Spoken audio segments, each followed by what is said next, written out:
Em nome do Pai, do Filho e do Espírito Santo. Amém.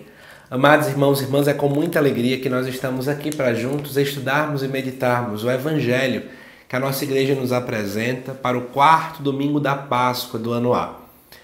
Esse domingo é tradicionalmente conhecido como Domingo do Bom Pastor. E lá em 1964, Paulo VI, ele acabou colocando este domingo como o Dia Mundial de Oração pelas Vocações. Vamos juntos estudar o texto de hoje, que se encontra lá em João, capítulo 10, versículos de 1 a 10. De antemão, você que não é inscrito no canal, se inscreva e compartilhe com outras pessoas, porque estamos próximos da meta de 10 mil inscritos. Ao bater essa meta, eu tenho muitas surpresas para contar a vocês, tá bom? Vamos lá juntos ver o texto. Diz assim: Naquele tempo disse Jesus: em verdade vos digo, quem não entra no redil das ovelhas pela porta, mas sobe por outro lugar, é ladrão e assaltante. Quem entra pela porta é o pastor das ovelhas. A esse o porteiro abre e as ovelhas escutam a sua voz. Ele chama as ovelhas pelo nome e as conduz para fora. E, depois de fazer sair todas as que são sua, caminha à sua frente e as ovelhas o seguem porque conhecem a sua voz. Mas não seguem um estranho, antes fogem dele, porque não conhecem a voz dos estranhos. Jesus contou-lhes essa parábola, mas eles não entenderam o que ele queria dizer. Então Jesus continuou: em verdade vos digo, eu sou a porta das ovelhas. Todos aqueles que vieram antes de mim são ladrões e assaltantes, mas as ovelhas não o escutaram. Eu sou a porta. Quem entrar por mim será salvo. Entrará e sairá e encontrará pastagem. O ladrão só vem para roubar, matar e destruir. Eu vim para que tenham vida e a tenham em abundância.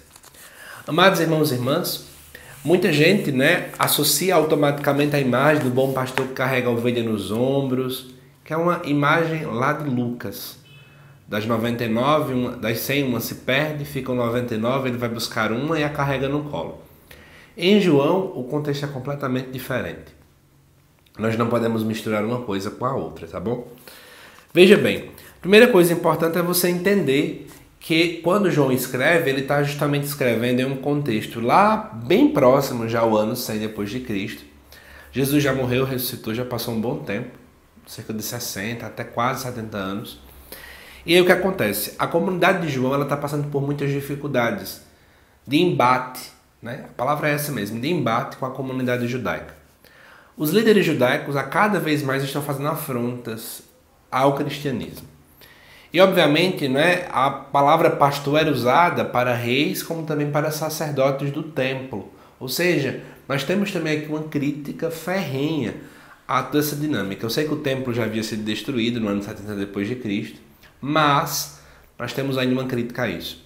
Os judeus não queriam aceitar Jesus como pastor, não queriam aceitar Jesus como sendo o próprio Deus, não queriam aceitar Jesus como sendo o Messias. Então é nesse contexto todinho que o Evangelho de João acaba sendo escrito. E aí começa no versículo 1 com em verdade, que apenas João coloca essa expressão, que é para dizer que ele vai falar algo importante, uma verdade solene. E aí ele vai dizer, quem entra no redil, a palavra redil não é melhor a ser traduzida, mas talvez uma expressão como átrio ou pátrio, ou pátio na verdade, Então ele está querendo dizer assim, quem não entra no átrio do templo de Jerusalém, ou quem não entra no pátio lá de Jerusalém, pela porta, mas sobe por outro lugar, é ladrão e assaltante. A melhor expressão seria bandido, que é alguém que faz violência. Ou seja, os líderes que na verdade entravam com outra forma, porque o sacerdote era escolhido pelo Império Romano, desde ali, um pouco antes de Jesus já nascer. Tem toda essa corrupção. Então aquela pessoa que entrava no átrio, no centro do templo judaico uma vez ao ano, que era o sacerdote, ele entrava com maracutaias, digamos assim, ou seja, com aquele jeitinho, porque alguém colocava ele lá. Ele não entrava pela porta principal, ou seja, não era o dono que o acolhia. Quem é o dono? Deus. Não era vontade de Deus que aquele povo estivesse ali. Mas aí, ele vai dizer que quem faz isso é bandido, ou seja, é alguém que maltrata as pessoas, é alguém que violenta as pessoas. E de fato, a religiosidade da época era violenta. Ela acabava com a dinâmica do povo, ela prendia o povo ao invés de trazer liberdade. E aí no versículo 2, quem entra pela porta é o pastor das ovelhas, ou seja, aquele que o dono escolhe, que só entra pela porta aquele que o dono abre. E quem é esse pastor? Jesus. É o próprio Deus, né, que envia seu filho. A esse o porteiro abre, as ovelhas escutam a sua voz e ele chama-as pelo nome e as conduz para fora. Olha que interessante, Jesus não carrega ninguém, ele chama pelo nome. Jesus conhece a nossa intimidade, Jesus conhece a nossa história, o nome quer dizer isso, a essência da pessoa. Ele conduz, mas ele não puxa, ele não carrega, ele não impõe. Jesus não trabalha com imposição. Isso é importante. E depois de fazer sair todas as que são suas, caminha à sua frente e elas seguem, porque conhecem a sua voz. Olha que interessante. Elas seguem, nós que somos ovelhas, seguimos Jesus, não porque tem uma imposição por medo, mas porque nós conhecemos a voz de Jesus. Eu sei que essa voz me leva para o céu, eu sei que essa voz me faz feliz, eu sei que essa voz me leva à vida plena, e à vida plena mesmo, de verdade, uma vida coerente, uma vida coesa. Jesus me chama a essa vida de harmonia. E aí Jesus conta-lhes essa parábola, mas eles não entendem. Porque o coração que não entende é um coração que não quer entender. Então Jesus diz de novo, em verdade vos digo, eu sou a porta das ovelhas. É como se aqui fosse uma segunda parábola. Quando Jesus diz que ele é a porta, quer dizer assim, ó, eu sou aquele que vocês devem seguir. Em outras palavras é isso. Ou seja, vocês devem entrar por mim. Vocês devem seguir-me, vocês devem me acolher, vocês devem aderir a mim. E aí é interessante, dentro desse contexto, né, que vai dizer assim pra gente, todos aqueles que vieram antes de mim são ladrões e assaltantes, mas as ovelhas não escutaram. Ele está querendo dizer o seguinte, o povo rejeitou essa falsa religiosidade porque eles eram errados, eram falsos pastores. Mas eu sou a porta. Quem entrar por mim será salvo, né? Quem entrar por mim terá vida. Quem entrar por mim encontrará pastagem. Essa pastagem quer dizer a vida plena em abundância.